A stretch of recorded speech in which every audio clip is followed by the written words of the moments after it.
bonsoir, il est 20h sur les antennes de la télé Futur Média. C'est parti pour le sommaire de cette édition. Des experts étrangers attendus au Sénégal pour l'audit du fichier électoral avant les élections locales. Une rencontre avec le cabinet chargé de leur recrutement s'est tenue avec les membres de la commission politique du dialogue national pour validation. Encore 4 décès liés à la pandémie du coronavirus annoncés ce matin par les services du ministère de la Santé. Pendant ce temps, des médecins réanimateurs se font désirer dans la région de Matam.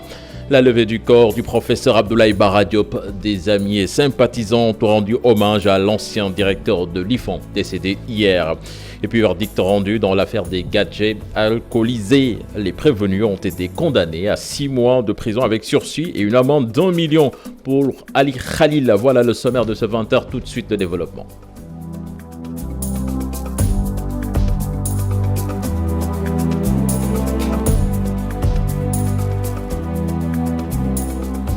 Bonsoir et bienvenue à toutes et à tous. Des experts pour pouvoir déterminer la tenue des élections locales. Ils seront 5 évaluateurs et 4 auditeurs issus du Mali, du Bénin, de la Guinée ou de la Belgique pour auditer le fichier électoral. Une rencontre en ce sens avec le cabinet chargé de le recrutement et les membres de la commission politique du dialogue national pour validation a eu lieu. On voit cela dans cet élément signé Fatou Bintou Conté et Tierno Laurent Mendy. Ils seront 5 évaluateurs et 4 auditeurs qui vont déterminer la tenue des élections locales au Sénégal. Des experts qui, sur demande de la commission politique du dialogue national, va auditer le fichier électoral. La commission politique du dialogue national qui avait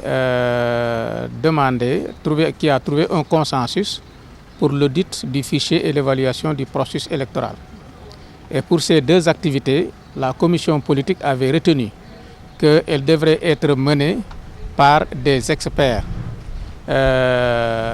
pour éviter tout doute sur la fiabilité du travail qui sera fait. Aujourd'hui, nous nous retrouvons pour entendre le cabinet, voir le travail qui a été fait et si nous sommes satisfaits, nous validerons la liste des experts choisis pour faire le travail.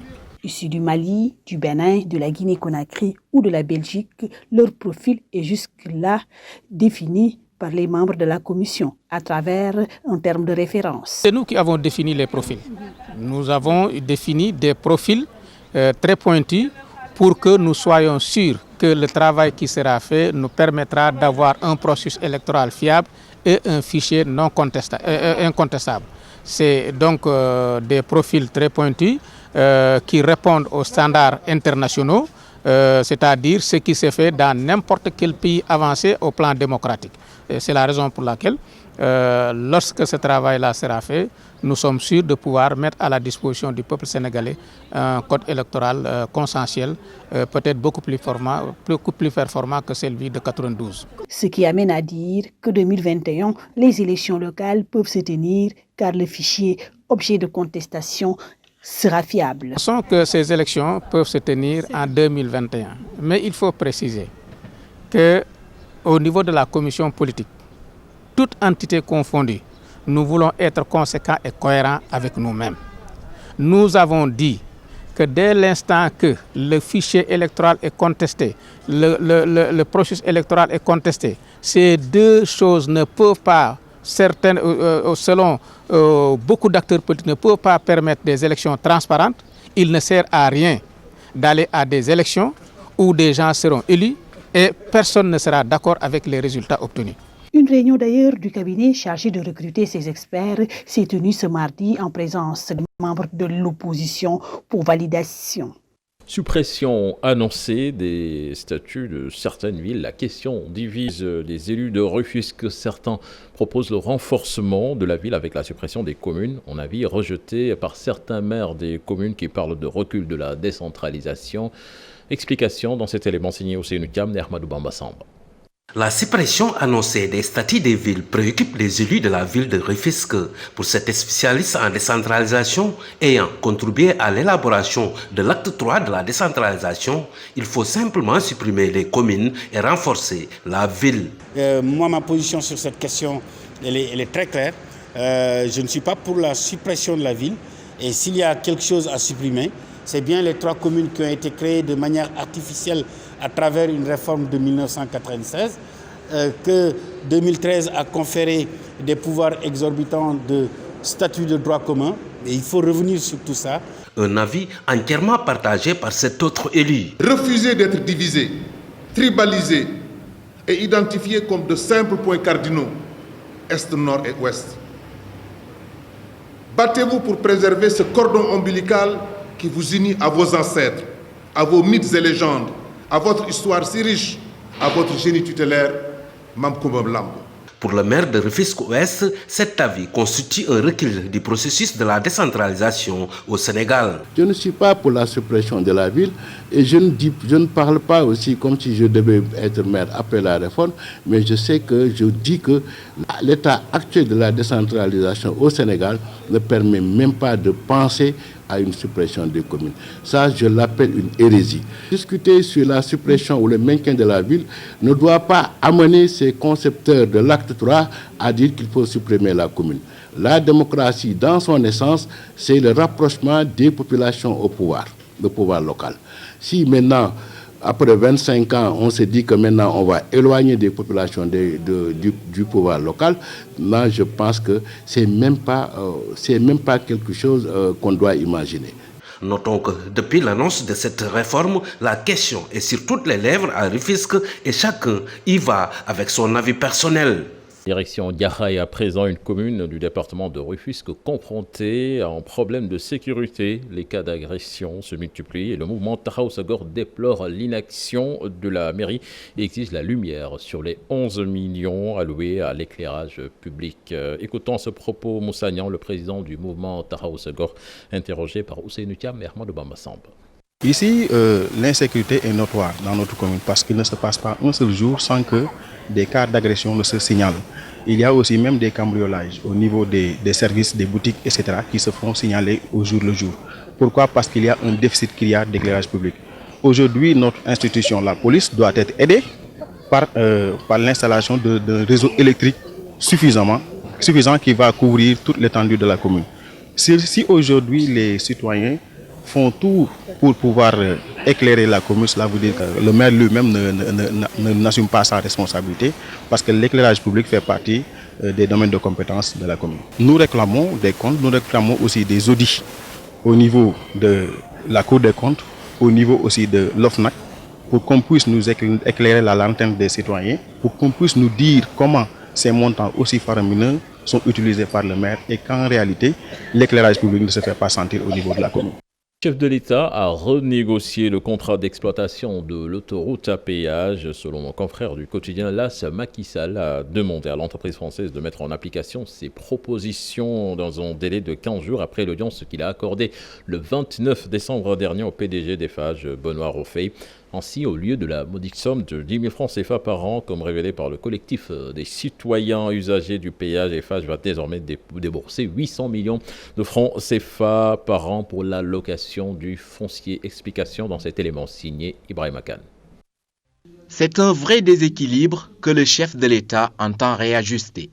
Voilà tout le sens qu'il faut donner aux renégociations du contrat d'exploitation de l'autoroute de l'avenir exigé par le président Macky Sall alors qu'aucune clause ne le prévoyait. Lésé au départ dans ce contrat de concession signé avec le groupe Eiffage, l'État va s'adjuger désormais 25% dans la dite société pour 10 milliards de francs CFA, soit 50% du prix initial de la concession. Autre bonne nouvelle, la location du foncier par la société française pour un coût global de 1 000 francs le mètre carré par an va passer à 800 millions de francs CFA chaque année. Selon plusieurs sources, c'est le 29 décembre dernier que le président Macky Sall a fait cette proposition au PDG du géant français au cours d'une audience au Palais de la République. Une proposition qui s'apparente plus à une exigence quand on sait que le chef de l'État a donné un délai de 15 jours à ce dernier pour qu'il s'exécute. Le point Covid-19 du jour sur 1329 tests réalisés 161 sont revenus positifs, 45 cas contacts, 116 issus de la transmission communautaire. 75 patients hospitalisés ont été contrôlés négatifs et déclarés guéris. 35 cas graves pris en charge dans les services de réanimation. 4 décès ont été enregistrés donc ce lundi 4 janvier. Avec plus de 17 décès depuis le début de la pandémie, la situation devient de plus en plus préoccupante dans la région de Matam, dans les centres de traitement où sont référés tous les malades de la région, du département de Bakel et de la zone de Pété dans le Podor. Il n'y a même pas de médecins et réanimateurs. En dehors de l'unité de dialyse envoyée par le ministère de la Santé, il n'existe que 3 respirateurs à l'hôpital de Wurosogi. On voit cela dans cet élément signé Ali Bandelian. Les jours se suivent et se ressemblent. Jusqu'à présent, il n'y a pas encore de médecins réanimateurs dans toute la région de Matam. En dehors des 3 respirateurs disponibles encore à l'hôpital de Wurosogi, aucun dispositif n'est mis en place au CTE. Et pourtant, le site choisi pour accueillir les cas graves. Conséquence, les malades atteints du virus Covid-19 continuent de perdre la vie. Malgré l'engagement du personnel soignant, le sous-équipement du centre n'est pas pour faciliter la prise en charge correcte des cas graves. Des cas graves pour la plupart des personnes âgées. C'est la même situation au centre de traitement épidémiologique de Matam où il n'existe même pas de respirateur. Ici, ce sont simplement les cas modérés qui y sont internés. Un centre où le ministre de la Santé vient de déployer une unité mobile de dialyse déjà opérationnelle. Même si la situation de la maladie était jugée stationnaire, ce mardi, 8 cas ont été recensés dans la région de Matam. Pendant ce temps, des élus et des bonnes volontés commencent à réagir avec le déploiement des masques et autres produits désinfectants. Puis à Fatick, Covid-19 toujours, 67 malades du coronavirus sont actuellement dans les centres de traitement. Les cas augmentent presque tous les jours et la situation commence à faire peur. Du coup, les séances de distribution de masques et de sensibilisation se sont multipliées. Aminata Goudiaby.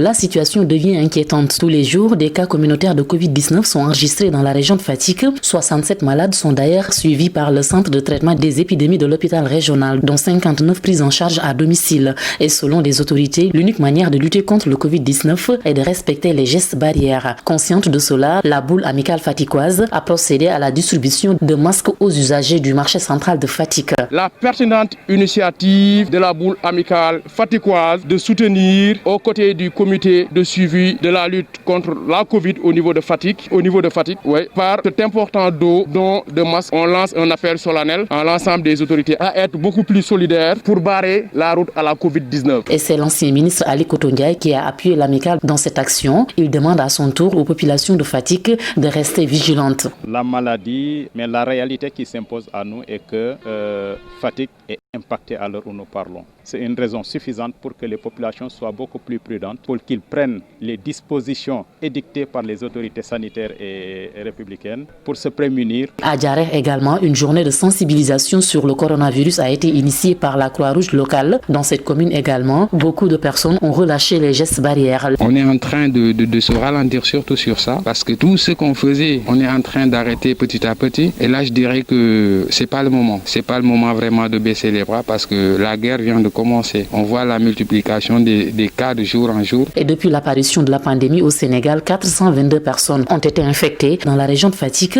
et 19 personnes ont perdu la vie. Et puis cette information qui vient de nous parvenir, Teungueth FC qui se qualifie pour la phase de groupe de la Ligue africaine des champions. On va y revenir tout à l'heure dans la page des sports. Décès du professeur Abdoulaye Bara Diop. La levée du corps a eu lieu à la mosquée de Point-E, occasion saisie par ses collègues et amis pour rendre hommage au sociologue et homme de lettres sénégalais. Le professeur Abdoulaye Bara Diop, ancien directeur de l'IFAN, est décédé hier. Il a été inhumé au cimetière de Yoff. Je vous propose de suivre leurs propos dans cet élément signé Ibou Diouf et Ahmadouba. Si on parle aujourd'hui de la sociologie au Sénégal, c'est grâce à Abdoulaye Bara Diop. Mais il ne nous a pas seulement formés en termes de connaissances, mais aussi il nous a passé des principes, il nous a passé des principes de comportement et des valeurs. Un scientifique hors pair, il a déroulé une carrière remarquable. D'abord d'un point de vue des études, il a fait ses études d'abord à l'école William Ponty, après il est né à Saint-Louis en 1930. Et par la suite, il a fait ses études à Toulouse. Il a soutenu son premier doctorat. Et ensuite, il a soutenu un doctorat d'État. Il a, disons, écrit des travaux remarquables. D'abord sur les migrations tout couleur. Ses premiers travaux portent sur les migrations tout couleur. Et par la suite, il a travaillé sur la société Wolof et la famille Wolof. C'est des ouvrages remarquables. D'abord, une grande disponibilité d'enseignants et de chercheurs, très proche en fait de ses étudiants, très accessible malgré en fait son aura, malgré sa réputation. On avait vraiment affaire à une personne d'une très grande simplicité. C'est quelqu'un qui nous a beaucoup édifié sur la compréhension de nos sociétés, des sociétés africaines, à travers son étude magistrale sur la société Wolof, qui constitue reste encore une référence majeure, quoi. J'ai en souvenance le livre qu'il a écrit sur le Wolof, l'un des premiers livres qu'il a écrit sur le lait Wolof du Sénégal. C'était un grand monsieur qui forçait le respect de tout le monde, ça au moins je peux le dire. Et rien qu'à voir la génération de sociologues qu'il a formés au Sénégal, on voit qu'il a servi l'université, il a servi l'enseignement supérieur, il a servi le Sénégal. On ne peut que lui souhaiter d'avoir le meilleur paradis possible. De nos jours, on assiste de plus en plus à des appels à la solidarité sur les réseaux sociaux pour aider des patients et que les traditionnels téléthons sont délaissés au profit des réseaux sociaux.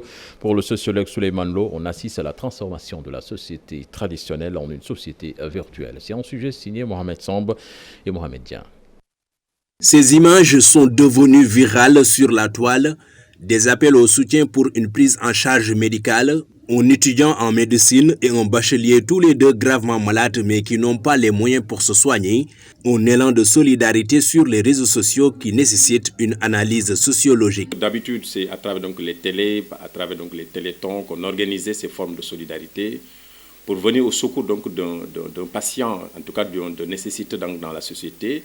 Aujourd'hui, on voit que le débat est davantage transposé donc, dans les réseaux sociaux parce que c'est là où on peut atteindre beaucoup donc, de cibles. Parce que l'accès aux TIC, à l'informatique aujourd'hui, à l'Internet est beaucoup plus facile. Les téléthons jadis organisés sur les plateaux de télévision laissent place aux appels de solidarité à travers les réseaux sociaux, au moyen de toucher un grand nombre d'internautes. Ceux qui se sont fait amis à travers donc, les réseaux sociaux se constituent donc une famille.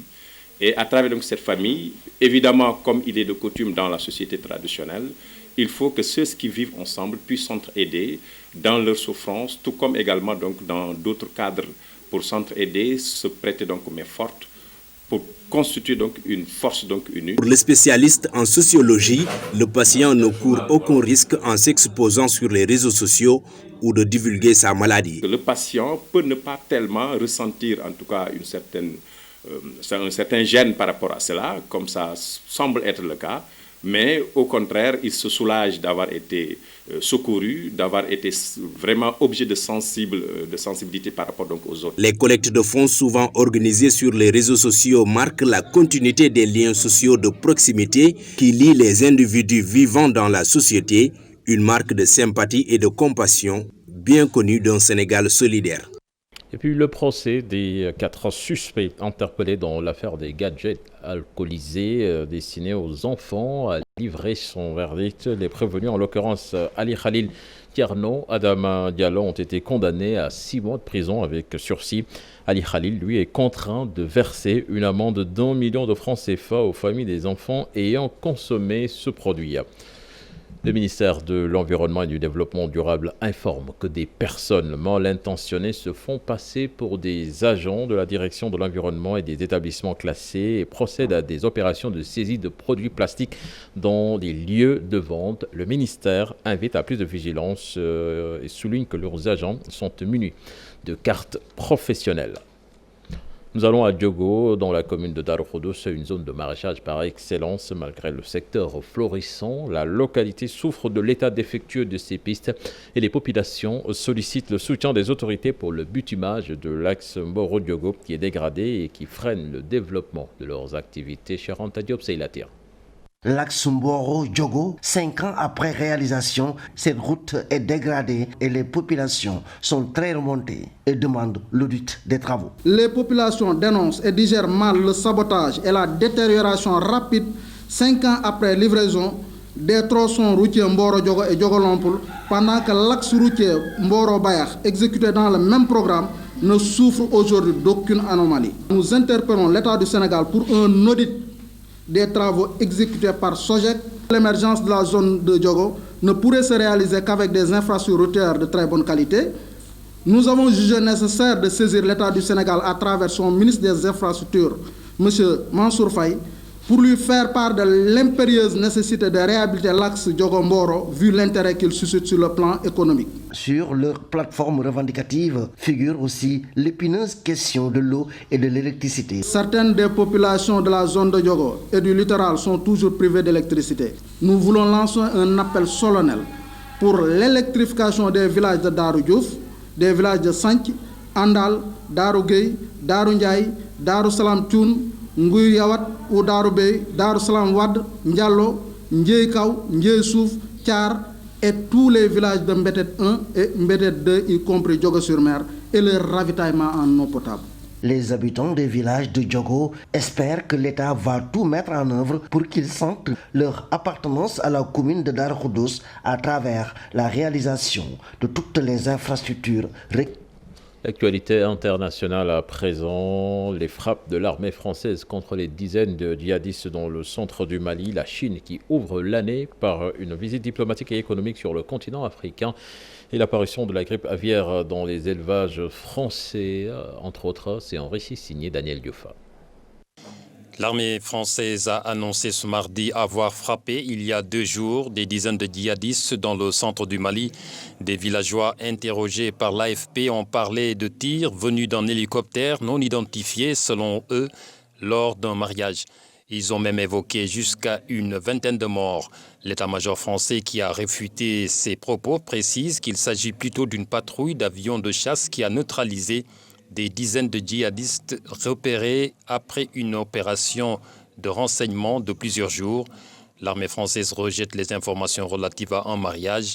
Elles ne correspondent pas aux observations effectuées, a déclaré à l'AFP une source militaire française proche du dossier. La Chine ouvre l'année par une visite diplomatique et économique sur le continent africain. Cette année, la délégation chinoise se rendra dans 5 pays, dont le Nigeria, la République démocratique du Congo, le Botswana, la Tanzanie, mais aussi les Seychelles. Le ministère des Affaires étrangères chinois dit soutenir par cette visite les pays africains dans la lutte contre l'épidémie. Une occasion aussi pour acheminer le vaccin Sinopharm, le vaccin chinois contre la Covid-19. Le premier partenaire commercial de l'Afrique a débuté ce lundi une tournée africaine pour ramener à des niveaux d'avant-pandémie la coopération économique bilatérale fragilisée en 2020, selon la porte-parole de la chancellerie chinoise. Apparition de la grippe aviaire dans les élevages français, plus de 200 000 canards abattus et près de 400 000 en passe de l'être. C'est ce que l'on a appris mardi auprès du ministère de l'Agriculture de la France. Quelques 100 000 canards ont été abattus à l'intérieur des foyers de contamination identifiés, principalement dans le sud-est. Et 104 000 ont fait l'objet d'abattage préventif autour de ces foyers, a indiqué à l'AFP le chef de service vétérinaire et directeur général adjoint de l'alimentation. Et puis, nécrologie avec le décès de Inoussa Ouseni, cinéaste, sociologue, ancien ministre et ambassadeur du Niger à l'UNESCO. Il est décédé ce mardi à Paris à l'âge de 72 ans, un pionnier du film documentaire en Afrique. C'est à lui que l'on doit La Sanxu, un film sur la sexualité des Français, puis Paris, c'est joli, un autre film sur les expériences d'un Africain entré illégalement en France. D'ailleurs, ce film décroche le prix de la critique au Festival panafricain du cinéma de Ouagadougou, le FESPACO, en 1976. Merci à vous, Daniel Diouf. Je voulais annoncer dans le courant de ce journal cette bonne nouvelle qui nous vient du Maroc avec Tenguet FC qui intègre enfin la phase de poule de la Ligue africaine des champions. C'était cet après-midi. Les Rufisquois ont battu le Raja de Casablanca au tir au but. Après un score nul, les Vierges 0 but partout à l'aller comme au retour. Donc un club sénégalais va participer à la phase de poule de la plus prestigieuse compétition en club en Afrique. La Fédération sénégalaise de football a interpellé à Ziguinchor sur les primes attachées aux 3 trophées nationaux et sur les subventions transport des clubs féminins pour la saison qui vient de démarrer. C'était lors d'une rencontre de partage sur la subvention Covid-19 accordée par la FIFA au Sénégal. Et pour cela, les régions de Kolda, Sédhiou et Ziguinchor ont fait bloc et parlé d'une seule voix. Boubacar Diassi. Maintenant que le championnat national de football Ligue 1 a démarré, place aux propositions pour une meilleure prise en charge du football féminin. L'axe sud constitué des régions de Ziguinchor, Sédhiou et Kolda propose par exemple que les primes versées aux clubs féminins ayant remporté la Coupe nationale, la Coupe de la Ligue, mais aussi aux clubs champions, soient revues à la hausse et que les subventions liées au transport des équipes soient corrigées entre autres. Avec tous les acteurs de Ziguinchor, Kolda et Sédhiou, qu'on doit revoir les primes en cas de vainqueur de la Coupe du Sénégal, qu'on puisse donner à l'équipe féminine vainqueur 5 millions. L'équipe championne D1, 7 millions. L'équipe championne D2 en football féminin, 3 millions. Par rapport à 2 millions qu'on donnait pour la Coupe du Sénégal, c'était très faible. On doit pouvoir motiver les filles pour que ces filles-là puissent être des références au niveau local. Et là, à ce niveau, nous avons estimé qu'il faudrait revoir un peu le prix du transport. Parce que ce prix-là est resté longtemps sans être changé. Du coup, avec le niveau de la vie aujourd'hui, je pense qu'il faut harmoniser et répondre à un prix qui est normal. Et c'est la raison pour laquelle nous avons pensé que, égard aux distances qui vont être effectuées par les clubs, on pourrait par exemple calculer le prix à au moins 75 francs le kilomètre et en fonction de ça, on pourrait avoir une idée du montant qu'on pourrait donner à chaque équipe par rapport à leur déplacement. Seydou Sané fait cette proposition au nom des 3 régions administratives de la Casamance lors d'une rencontre avec une délégation de la Fédération sénégalaise de football. Cette rencontre ayant justement trait à la stratégie de développement du football féminin au Sénégal. La décision finale ne nous appartient pas, mais là on est venu pour écouter les gens, pour savoir c'est quoi leurs mots, pour enfin pouvoir en parler à qui de droit et trouver des solutions pour que les équipes puissent vraiment être dans les conditions meilleures. Car notre pays compte 23 clubs de football féminin répartis dans 11 régions sur 14, les régions de Matam, Kaffrine et Kédougou n'ayant officiellement pas d'équipe féminine. Et puis Pape Thialis Faye démis de ses fonctions de président du Guédiawaye Football Club qui évolue en Ligue 2. Boubacar Fall présenté cet après-midi par l'AS Saint-Etienne, le gardien de but. C'est le menu du round-up de l'actualité sportive avec Cheikh Sadibou Diarra. Football pour commencer. Boubacar Fall est un joueur de l'AS Saint-Etienne. Le gardien de but sénégalais de 19 ans s'est officiellement engagé jusqu'en 2023. L'ancien joueur de l'espoir de Guédiawaye, qui mesure 1,98 m, vient d'être élu récemment meilleur gardien de but de l'UFOA de la catégorie des moins de 20 ans. À Saint-Etienne, Boubacar Fall espère être à la hauteur de la confiance de ses nouveaux dirigeants et poursuivre sa progression. Le compagnonnage de Guédiawaye FC, club de Ligue 2, et Pape. Voilà, merci à vous, cher Sadibou Diarra. Voilà, c'était tout pour ce 20h. Prochain rendez-vous pour l'information à 0h avec le tout en images. À présent, Aram qui vient de s'installer pour la deuxième partie, c'est ça hein?